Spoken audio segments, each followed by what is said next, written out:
First off, I just quickly want to say I apologise for how tired I look in this video. Bags here, puffy eyes. It's been a really long week, so I apologise for looking like a reanimated corpse. So first off, thanks to everyone who voted for this video. This video is for you guys and for anyone else who's interested in the man. For those of you that voted for Radiohead, don't worry, we will get around to that little circle jerk at some point in the future. So, as most of you know, the poet, novelist, singer-songwriter, musician Leonard Cohen sadly passed away a couple of weeks ago at the age of 82. He is one of the most prominent and distinguished musicians in the history of popular music. His influence is undeniable across so many different artists. His poetry is up there with some of the best poets. It's not just about his music, in fact it's more about his lyricism and his poeticism than it is his music. So I will be focusing a lot on lyrics today because I think that's a really important part of what the man did. I'm not going to bother with any more hyperbole, let's just get straight into it. Leonard Cohen was born in September of 1934 in Canada into a comfortable middle-class Jewish family. His father died when he was 9, but he remained very close to his mother and sister throughout his life. If you'd be interested in learning a little bit more about his early upbringing, I'd suggest checking out his first novel, The Favourite Game, which he published in 1963. He grew up knowing in his head he wanted to say something both to and about the world, and he had a vision of himself as a writer as his means of doing this. Cohen was interviewed by the BBC in 1988 and he had this to say to them about his connection with language. "I've been touched by the language of the Bible, and the power of language seemed to touch me so deeply. When my father died, my only response was to take on one of his bow ties, cut it in half, and put some kind of message into the bow tie, some kind of poem, and bury it in the back garden. So the connection with language and survival was somehow very clear and acute to me." He actually started as a writer, as he'd intended to when he was younger. He wrote a novel and poetry volumes as well before he actually decided to cut a country record, which he decided to do to make some money because he wasn't making enough money from being a writer. It's quite a refreshing, pragmatic approach to getting into the music industry, isn't it? You know, you hear so many stories of, trying to overcome the odds regardless of economic pressure, yet there's this person that's just going, I'm going to make some money out of this, basically. So it's quite an interesting insight to the man, I think. At this point, it's worth looking at the beautiful lyrical quality of his poetry. It has a brevity and a heft, but at the same time a lightness, like a sense of humour and a knowing wink. "Beneath my hands, your small breasts are the upturned bellies of breathing fallen sparrows. Wherever you move, I hear the sounds of closing wings, of falling wings." He had a real interest in Federico Garcia Lorca, who was a poet, and he even dedicated his later track Take This Waltz to him. Now, if you read some of Lorca's poetry, I think you can see some of those grains of influence in Cohen's own writing. "Never let me lose the marvel of your statue-like eyes, or the accent, the solitary rose of your breath, places on my cheek at night."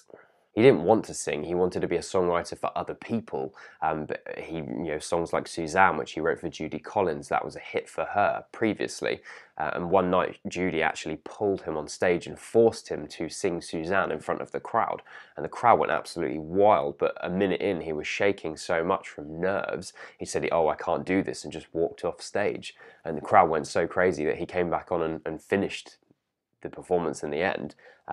But that's kind of how it began, with a little push from a friend. Cohen told his lawyer at the time that he couldn't sing, and his lawyer replied with, "I don't think of you guys as singers, you're about telling stories and telling the truth to as many people as possible."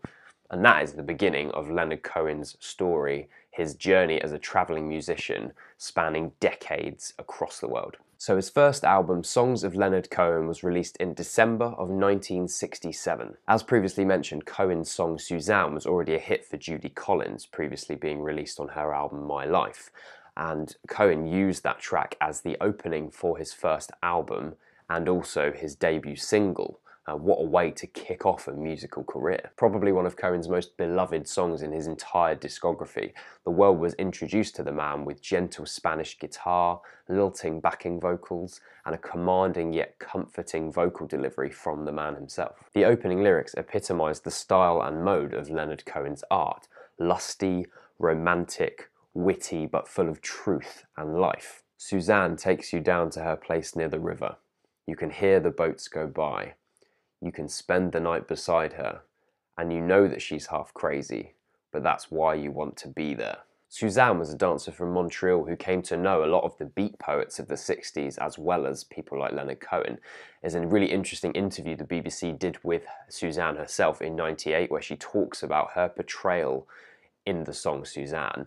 Really interesting read if you fancy it. I'll put the link in the description. The other very well-known track in this album is So Long Marianne, another song about his experience with a woman. Surprise, surprise. Leonard and Marianne met on the Greek island of Hydra in 1960.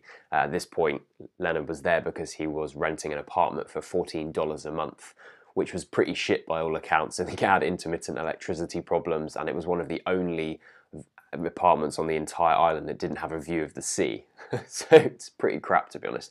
But it was one of the places where he penned some of his most famous poems and songs. They were together for 7 years, living and travelling together until they eventually split in 1966. Apparently Cohen was heartbroken by the split, and his feeling about their connection is painfully recounted in the lyrics of So Long Marianne. We met when we were almost young, deep in the green lilac park. You held on to me like I was a crucifix as we went reeling through the dark. The bleakness of life is so prolific in that last line, and such powerful imagery of a lover like a candle in the dark. Marianne died earlier this year, and Cohen wrote this final letter to her. Well, Marianne, it's come to this time when we are really so old and our bodies are falling apart, and I think I will follow you very soon. Know that I am so close behind you that if you stretch out your hand, I think you can reach mine. Geez, that gets no easier to read, does it? Cohen's first album is masterful and beautiful throughout. I know I've only talked about 2 tracks, but there's so much to get stuck into. You should just go and listen to this as a starting point. It's the beginning of his career, so it's a good place to start anyway. Check out one of my favourite tracks, the Master Song, which is the second track on the album, which has this brilliant chord progression at the beginning that I absolutely love. Definitely an essential, go and listen. By the time his follow-up Songs from a Room is released in 1969, Cohen finds himself in quite a bleak place. He's still very heartbroken from losing his loved one, and as a result the tracks here are much more stripped back and bare than the first album, Songs for Leonard Cohen. Cohen himself had this to say about Songs from a Room. I did start to break down at that time. There is a certain bleak quality to that record. I don't think they are bad qualities for a singer, incidentally. I think that everybody lives a life of the heart, and everybody knows what it's like to crack out, and I think we cherish it in our singers when they manifest that experience in song. The back of the record is famously a photo of Marianne sitting at the writing desk in his apartment in Hydra, where he wrote many of his songs, including Bird on a Wire. Probably one of the most iconic opening lines in musical history, Cohen croons, "Like a bird on the wire, like a drunk in a midnight choir, I have tried in my way to be free." Chris Christopherson has admitted to wanting these lines on his gravestone, to which Cohen replied, "I would be offended if you didn't." The tender, almost twee instrumentation here almost hides the cutting lyricism.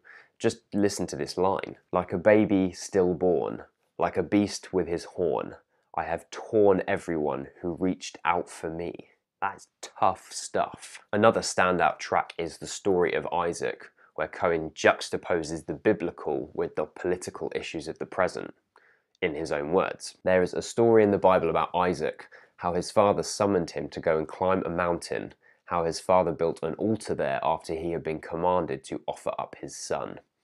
And just at the last moment before he was about to sacrifice Isaac, an angel held the hand of the father. But today the children are being sacrificed, and no one raises a hand to end the sacrifice. And this is what this song is about. I like the fact that this is an anti-war song, yet it's a little bit more general about all the wars that we've gone through as a society since the beginning of time, as opposed to being specifically a protest song about any kind of present war that was going on. It's a bit more general than that. It's the fact that, war. What is war? Why does war even happen? It's a more general state about life and suffering is what I'm trying to say. Other standout tracks on this album are Seems So Long Ago, Nancy, and also The Old Revolution. Again, really good stuff. Not as strong as his first record, but certainly an interesting follow-up with some real classic tracks on there. Then in 1971 we get the final album in the Songs trilogy, Songs of Love and hate. This saw Cohen at an even darker point in his life, which is very clearly shown on the opening track, Avalanche. This track is based on one of Cohen's poems, I Stepped Into an Avalanche, and the whole thing is so washed out and downtrodden, desolate in the deepest sense of the word. Where some of his earlier tracks like Bird on a Wire and Suzanne feel heartfelt and tender, the insistent starkness of this track just bores into you. The starkness on this track is an allusion to what you will experience throughout the rest of the album. Battered, bleak, yet beautiful. In '71, the record wasn't initially received very well by people. I think a lot of people were hoping for some more sing-along songs like Suzanne and So Long Marianne, and what they got was something a lot darker and a lot more difficult to digest. It's funny that that darkness turned some people off, I think, but actually, as I hope I've already illustrated, there was already a darkness existing in Cohen's lyricism, just he takes it to another whole different level on this record. Third cut, Dress Rehearsal Rag, is one of my favourite tracks on this album. It's so dark. It's got a protagonist in it that's seriously contemplating suicide as he feels his senses dissipating around him. Don't drink from that cup. It's caked and cracked along the rim. That's not the electric light, my friend. That is your vision growing dim. Interesting point about this lyricism. I did the Nick Cave guide a few months ago and we talked about the Mercy Seat. I think you can see Cohen's clear influence on Nick Cave with this lyricism. You know, this idea of a man's psyche failing, but noticing it through little minute objects surrounding him. Really fascinating stuff, but I think you can really see where the Mercy Seat was influenced by that. Cohen's guitar performance is more jangling and rattling than on the previous two LPs, which really helps mirror his anguished vocal performance. The darkness does have a theatricality to it as well, including children's choir and also string sections intermittently. Even more jangly upbeat tracks like Diamonds in the Mine have a venom to them, you know, Cohen spitting those vocals out, and it really jars against honky-tonk piano, bluegrass guitar and soulful vocals. Just look at the lyrics that he's snarling here. Ah, there's no comfort in the covens of the witch. Some very clever doctor went and sterilized the bitch. And the only man of energy, yes, the revolution's pride, he trained 100 women just to kill an unborn child. The entire record only has 8 tracks, but it clocks in at 44 minutes.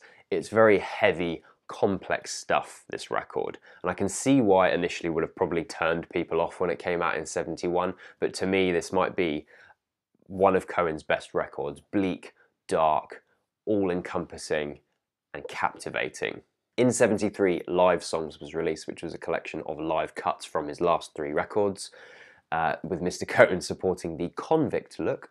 Check out this release if you do get the chance, because there's some beautiful renditions of The Story of Isaac, Bird on a Wire, and also Passing Through, among others. Then, in 1974, Leonard releases his 4th LP, New Skin for the Old Ceremony, and hires producer John Lizar, who effectively helps reinvent the sonic footprint of Cohen's music. Everything is lush, more instrumentally dense, yet nothing takes away from the original impact of the sound that people fell in love with, which is Cohen's voice and his guitar. Opening track Is This What You Wanted is a deftly constructed track with linear drum patterns, panned horns, and confident bass lines that juxtapose against sections with Cohen's vocals and guitar. There's definitely a more airy, lighter mood on this record than Songs of Love and Hate. Not that that would be particularly difficult to achieve. Chelsea Hotel No. 2 is a brilliantly fluttering, melancholic track with Cohen's vocals and guitar at the forefront of the song, with slight string instrumental embellishment throughout. This track is actually about a sexual encounter he had with Janis Joplin. It's a fact that he accidentally let slip in an interview some years later and then apologised for his indiscretions, because, as he said, that shouldn't have been something that was revealed to the world. Despite some of the more graphic lines in the song, Cohen inevitably reveals his worn heart and a level of self-deprecation. I remember you well in the Chelsea Hotel. You were famous, your heart was a legend. You told me again you preferred handsome men, but for me, you would make an exception. This album exhibits a newly born Cohen. I think that most of that is embodied in his vocal performance, which was very anguished and ragged on Songs of Love and Hate, and it now feels like it has a renewed confidence. It's backed up by the instrumentation that John Lizau's provided, but it just has a bit more of a vigour to it, as signs that maybe things aren't quite as terrible at this point as they were in '71. Another interesting track to listen to is Field Commander Cohen, a track about a spy dropping acid into people's drinks at a cocktail party. There's these glissando strings at the end of the track that have like a spy Bond feel to them, but they also sound a little bit like the ending of Radiohead's Daydreaming track off of their this year's album Moonshaped Pool. It just reminds me of those glissandoing strings that are kind of ominous, but they have like a Bondian style to them. Do you think Bondian's a word? I just made that one up. Yeah. There's a bit of a dichotomy of opinion towards this record. Some people feel like Lizau's production drowns out Cohen's sound, and other people, like myself, feel that the embellishments just add a little bit of vitality to the music that's being made. Go and listen to it and see what side you're on, but I think when you listen to the follow-up album, which is 1977's Death of a Ladies' Man, you'll see that Lizau's production was effective and very different to what happens on Death of a Ladies' Man. For some reason, despite the success of pairing Lizau with Cohen, Cohen's manager decided to pair Cohen with Phil Spector, the creator of the Wall of Sound recording noise for Death of a Ladies' Man. Boy oh boy did it result in a bad record. This record is probably widely considered Cohen's worst record, and it's not difficult to see why. Listen to the first two tracks and it's just awfully bloated. Cohen's drowned out, you can barely hear what's going on. There's just all of this garish, awful instrumentation that Phil Spector's thrown in there. Just awful. Whereas Lizau's production flourishes where, in my opinion, tasteful, Spector literally throws everything at the wall. The wall of sound, wall. Great joke. It's a stupid marriage of talents, really. You've got Phil Spector, one of the most theatrical, over-the-top producers, paired with one of the most emotional, sensitive songwriters. Makes no sense at all. Underneath the cringe-worthy 50s doo-wop of Memories, that reveals a very fascinating lyricism underneath all of that crap, which is really worth looking at. Frankie Lane, he was singing Jezebel. I pinned an iron cross to my lapel. I walked up to the tallest and the blondest girl. I said, look, you don't know me now, but very soon you will. So won't you let me see, I said. Won't you let me see, I said. Won't you let me see your naked body? This song has so much to say about the racial tension left over from World War II, the residual effects of that, but also attitudes towards women in the 1970s. So there's some brilliance to unlock here. It would have just been great with just vocal and guitar. That would have done, Phil. You didn't need to add all the doo-wop, and the backing vocals just wasn't needed. In '79, Cohen released Recent Songs, which was a slight return to form. He worked with Joni Mitchell's producer Henry Louis. As a result, the tracks are more stripped back, as you would expect with someone who's worked with Joni Mitchell. So it didn't have that cringe-worthy overproduction that's Phil Spector created on Death of a Ladies' Man. But it's not just a throwback to some of his earlier work, it has an Eastern and a Mediterranean influence to the instrumentation and the songwriting. Here we find performances on the oud, one of these, gypsy violin, and even the inclusion of a Mexican mariachi band. These inclusions act in a similar way to what Lizau managed to do on New Skin. It embellishes the writing, it doesn't overpower it like Spector. I'm going to stop shitting on Spector though, I feel bad that I'm really ripping into him. But that album is crap. These instrumental touches add a new flavour to Cohen's songwriting, specifically on the track The Guest, which has this spidery violin solo and agitated mariachi guitar picking. Despite this being an interesting listen, I wouldn't say this was an essential record in Cohen's canon, but it's definitely worth seeking out once you've listened to some of the more essential records, and it will give you a taste of where Cohen was beginning to experiment with his sound and change the sonic influences in ways that he would continue to do so and hit a real peak with in the decades to come. Now we hit a fairly inactive period in Cohen's musical output, instead choosing to focus on his volume of poetry, Book of Mercy, spend time with his children in the south of France, and also work on a number of musical films, both for cinema and for television. At this point, Cohen's musical career had hit a bit of a lull in popularity. I mean, if you consider the fact that Death of a Ladies' Man was pretty widely disliked, and there was a bit of an indifference towards recent songs.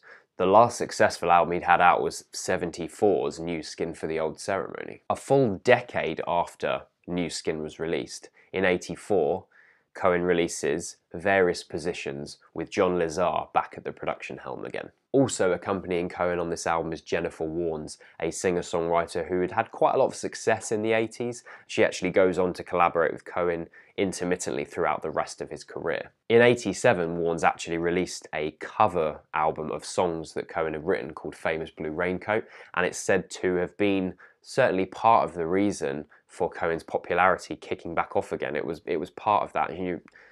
She's been in some interviews and she was really adamant that Cohen was to be appreciated by the public, specifically America, because in the US he's never had the kind of popularity that he has in Europe and Canada. And she wanted people to appreciate his music again. So her being able to team up with him on Various Positions, as well as releasing an album of covers of his songs, was her way of doing that. And Cohen has called her a great friend for sticking by him in his, a time where he really needed her. Columbia actually refused to even release Various Positions to the US public. They claimed that it wasn't going to be commercially viable for them, which is really ridiculous when you consider the fact that this album contains Hallelujah, not just one of Cohen's most famous songs, but probably one of the most famous songs of all time. That lack of popularity in the US that I was just discussing, I think Columbia saw that Various Positions was having some success in other countries, and they did eventually release it in 1990, but that is after his '88 album, so it took him a long time to actually finally add that to Cohen's US release canon. One of the real noticeable differences on this record is Cohen's voice. It had dropped a minor third since Recent Songs was released, and Cohen said this himself: "My voice had gotten very, very deep over the years and seems to be even deepening. I thought it was because of 50,000 cigarettes and several swimming pools of whiskey that my voice has gotten low." His renewed deep voice is accompanied on this record with cheap synthesizers, which is altogether something completely new in Cohen's instrumental canon, and also things like pedal steel guitar on the track Hunter's Lullaby. Cohen was quoted saying that this record was the first time I could really see and intuitively feel what I was doing, making, or creating in that enterprise. After a long period of barrenness, it all just seemed to click. Opening track Dance Me to the End of Love is a strangely captivating track. It has some of that gypsy sway left over from Recent Songs, but with the addition of the Casio keyboard gives it this kitsch, slightly skewed quality in a good way. Closing track If It Be Your Will is a morose ballad with Spanish guitar, airy Casio synthesizers, and Cohen crooning his rewritten prayer. "And draw us near and bind us tight, all your children here in their rags of light, in our rags of light, all dressed to kill, and end this night if it be your will." I'm not going to talk about Hallelujah because we all know Hallelujah, don't we? So after a number of successful tours following Various Positions and a renewed popularity in countries from Europe as well as America, Cohen releases 1988's I'm Your Man, a record that completely reinvents his music. I mean, we are talking about a complete reinvention here. I know that albums like Recent Songs and Various Positions have a level of experimentation in them that moves on his songwriting from his early period, but this is entirely different. Yes, it's Leonard Cohen's electro-pop album. No, don't freak out. It's a good thing. Yeah, it sounds terrible on paper, but this actually is one of Leonard Cohen's greatest albums, if not his greatest album. Apparently the big sonic change can largely be attributed to Cohen's state of mind. Gone here are the biblical allusions on Various Positions, and there's a renewed stoicism in his songwriting. He actually felt that if these pieces were recorded on only vocals and guitar, that they would be almost intolerable to listen to as well as for him to play. His words, not mine. For instance, imagine these lyrics from opening track First We Take Manhattan without the stomping disco beat and rhythmic backing vocals. "I don't like your fashion business, mister, and I don't like these drugs that keep you thin. I don't like what happened to my sister. First we take Manhattan, then we take Berlin." It would feel so downbeat without that disco beat that you probably string yourself up whilst you listen to it. Third track Everybody Knows is a deeply pessimistic song detailing the prevailing symptoms of humanity, including entrenched racism, old black Joe's still picking cotton for your ribbons and bows, and everybody knows. The AIDS epidemic, and everybody knows that the plague is coming. Everybody knows that it's moving fast. And the general unfairness of life. Everybody knows that the dice are loaded. Everybody rolls with their fingers crossed. Yet where this fatalism idea comes into play is the humour that is also introduced into this lyricism. For example, everybody knows that you love me, baby. Everybody knows that you really do. Everybody knows that you've been faithful. Give or take a night or two. Everybody knows you've been discreet. But there were so many people you just had to meet without your clothes, and everybody knows. This, coupled with the insistent repetition of everybody knows, creates a juxtaposition of difficult themes and wry, ironic chuckling. It just creates something complex yet utterly brilliant. The marching staccato strings and bubbling bass join Cohen in such a harmonious way. The whole thing feels very cinematic. It's so very fully realised, the entire sonic scape of this track. And for me, the rest of the tracks on the album feel the same. And I've spent a really long time there unpacking one song on this record. It's just a brilliant record. You have to go and listen to it and really live all these songs, and make sure you read the lyrics whilst you're listening to the album. I think that's the same to be said for all of Cohen's music. If you're really going to get into his music, you need to listen to those lyrics whilst you're listening to it, read them alongside it, because that's what makes him so fascinating as an artist, a songwriter, a poet. I just love the cohesive style of this record, the anachronistic synths, exuberant backing vocals, cinematic strings, and that guttural vocal from Leonard Cohen. Brilliant. Go and listen to this masterpiece ASAP. He did a huge tour of the world following the release of I'm Your Man, which really properly renewed his popularity in the US. As a side note, check out this incredible version of Hallelujah that he did on the '88 tour, link in the description. So let's hit 1992, the year of my birth, a pointless side note, and a 58-year-old Leonard Cohen releases 9th LP, The Future. By all accounts, a brilliant follow-up to 88's I'm Your Man. He's still tackling big themes with his guttural growl on this record, yet the electro-pop focus has taken a bit of a back seat. However, the instrumentation from that electro-pop has permitted a vitality and an energy back into this music. It's a bit like the ability to use that kind of songwriting on I'm Your Man completely opened up Cohen's songwriting to new possibilities. So that vitality and energy recovered from I'm Your Man still exists in the future, just in a different sonic form, but the energy and the feeling of that music is still there. The gorgeous organ solo on track Be For Real is the musical cherry on top for me.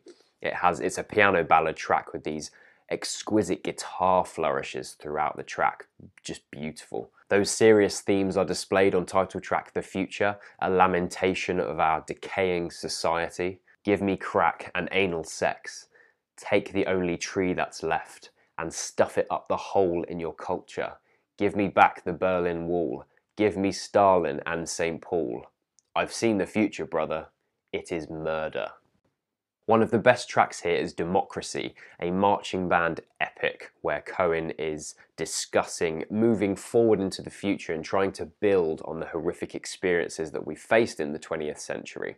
It's coming through a crack in the wall, on a visionary flood of alcohol, from the staggering account of the Sermon on the Mount, which I don't pretend to understand at all. It's coming from the silence on the dock of the bay, from the brave, the bold, the battered heart of Chevrolet. Democracy is coming to the USA. I think it's clear to see that capitalism is being poked at as well in that, from the Chevrolet lyric and all that sort of thing.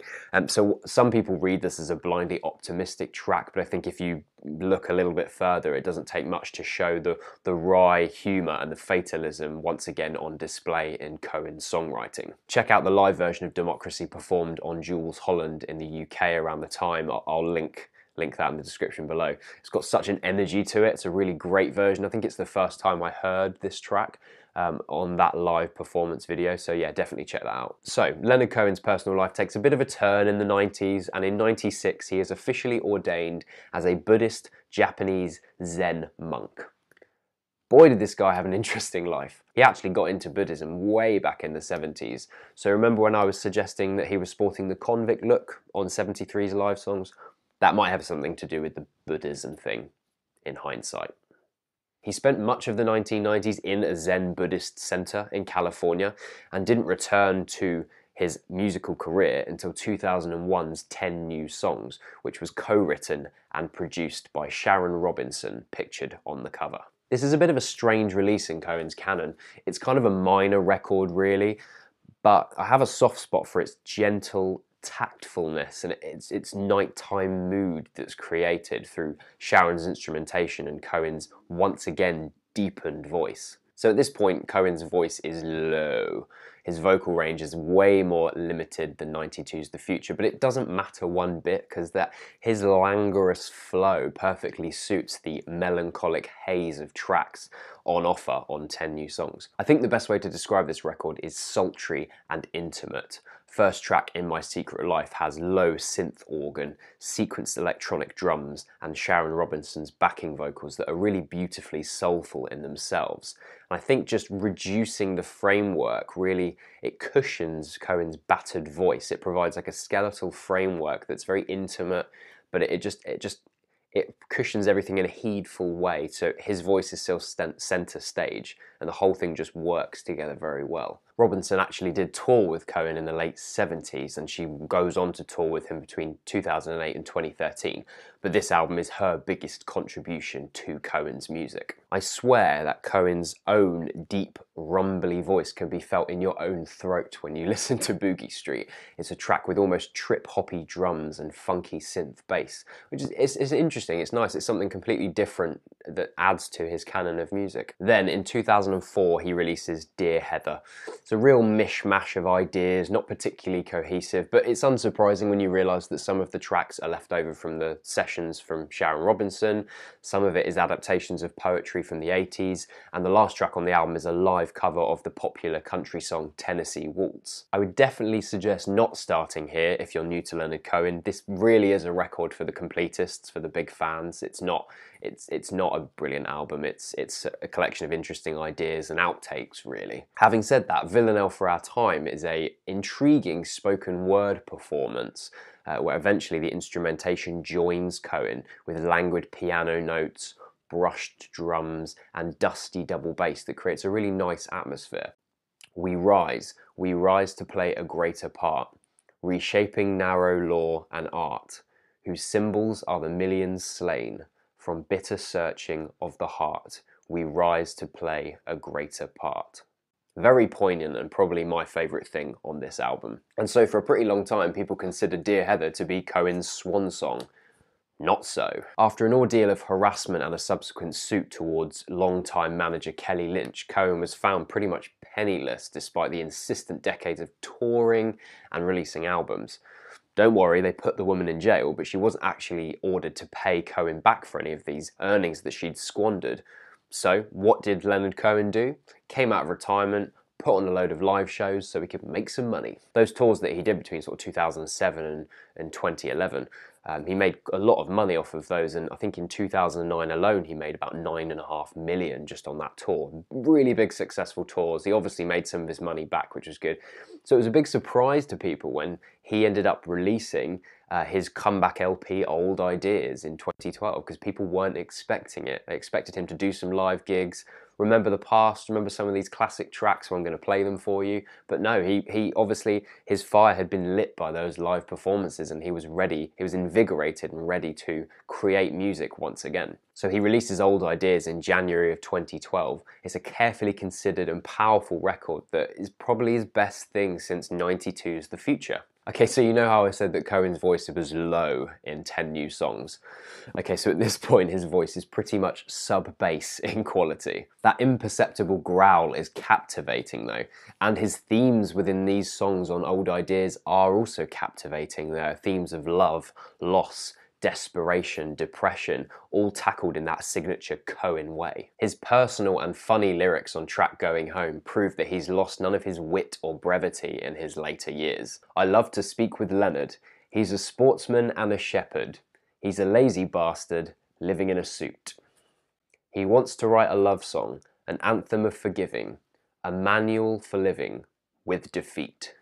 The instrumentation yet again changes here from the largely synthetic and keyboard focused since 88's I'm Your Man to a very organic acoustic sound which utilizes Hammond organ, piano and violin. The instrumentation here is very grandiose and it really fits Cohen's later years of music. It's something that will go through these last 3 albums that I discuss. It's got a beautiful grandiose nature to it and it really fits his low croon. Darkness is one of my favourite tracks on this album, a subtle but strutting bluesy number with the requisite Hammond organ sounds and a driving drum beat. And I just love Cohen's attitude here when he sings, but I caught the darkness, baby, and I got it worse than you. After the slow, seasoned feeling of Old Ideas, 2014's Popular Problems came as a massive surprise to me when I listened to it. There's a real fire in his throat from this. While Old Ideas is a good comeback and it was really interesting, Popular Problems blew it out of the water with this invigorated feeling you could get from his singing and from the instrumentation. I mean, it is his most invigorated performance since 92's The Future. Samson in New Orleans is a lamentation of the disaster New Orleans suffered through Hurricane Katrina, but also a discussion on the social divides that the whole of America is still facing, with Cohen kind of accusing his own God. You said that you were with me. You said that you were my friend.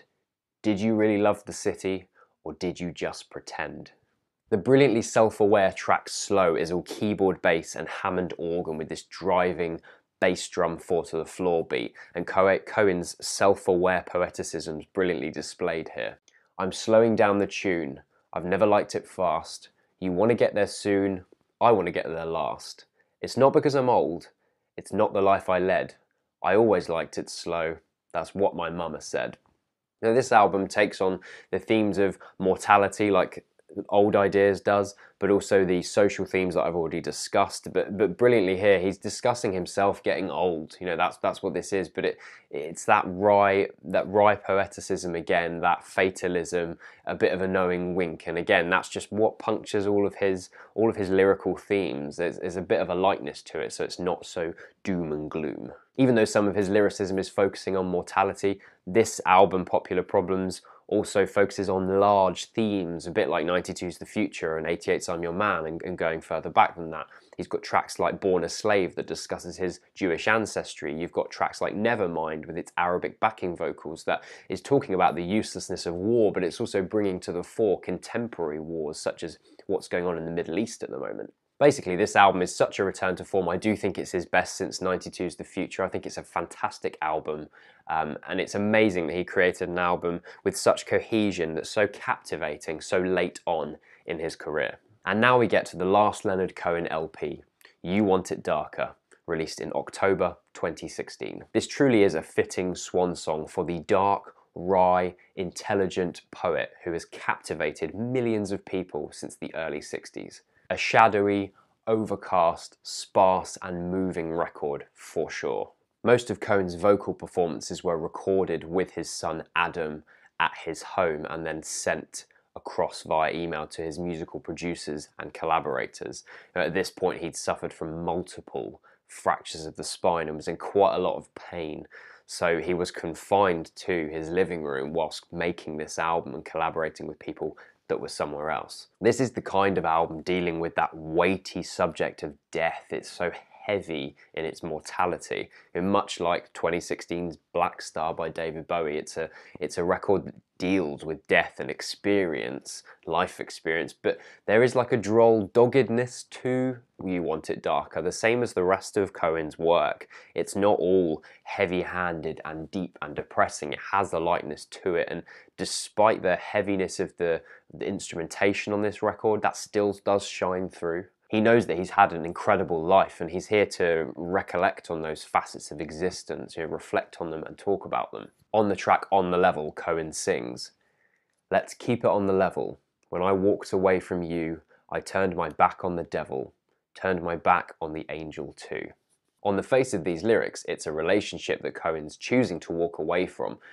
But on the double meaning level of that, he's also choosing to walk away from life. He's ready to let go at this point because he's experienced everything and he feels it's the right time. This is expressed clearly but with intense religious overtones in the title track You Want It Darker. If you are the dealer, let me out of the game. If you are the healer, I'm broken and lame. If thine is the glory, mine must be the shame. You want it darker. This track is so haunting with dry and sparse drums and a driving bass line and the accompaniment of a choir. In fact, it was the Cantor Gideon Zellermeyer and the Shah Hasoshamayim Synagogue Choir. I couldn't have said that without looking at my screen.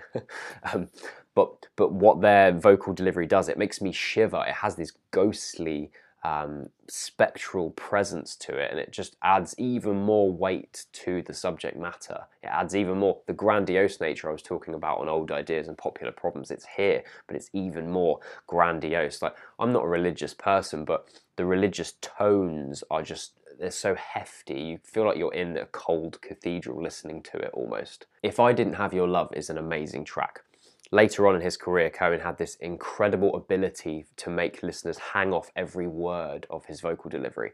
And this is just highlighted in the really sparse production. It just pushes his vocal delivery to the fore of this song. Really special. In his final moments, reminding everyone that the darkness of life is only brightened with love. And if no leaves were on the tree, and no water in the sea, and the break of day had nothing to reveal, that's how broken I would be, what my life would seem to me if I didn't have your love to make it real. Shortly after this release, Leonard Cohen passed away, but he's left behind a treasure trove of poetry and music to ensure that he will never be forgotten.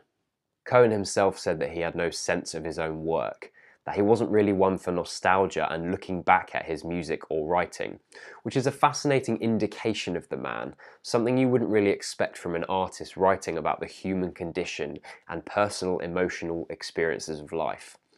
I think it reveals his pragmatism, a peaking optimism and desire to look forward despite the revealing, heartfelt nature of his writing. People are so quick to label him as the lovesick, depressed troubadour, but he was always so much more than that. And that really is it. I don't know what more I can say. The man was a legend, and I thought I understood his discography and knew his music, but doing this video has made me obviously go and do some more research, and it's beautiful. He's got so much amazing music, and he's quite underappreciated, really. More people should be listening to him. He is the definitive poet of the 20th century. Piss off, Bob Dylan. He is the definitive, in my opinion anyway. But yeah, thanks for watching this video. I've really enjoyed making this. Thank you to everyone who's voted for this video. Make sure you share this with people who love Leonard Cohen or people that want to get into his music. Hopefully this video will help do that. As always, I've done a Spotify playlist with all of the tracks that I've talked about, so link for that's below. Please follow me on Deep Cuts Tweets on Twitter. I'm always tweeting about various things.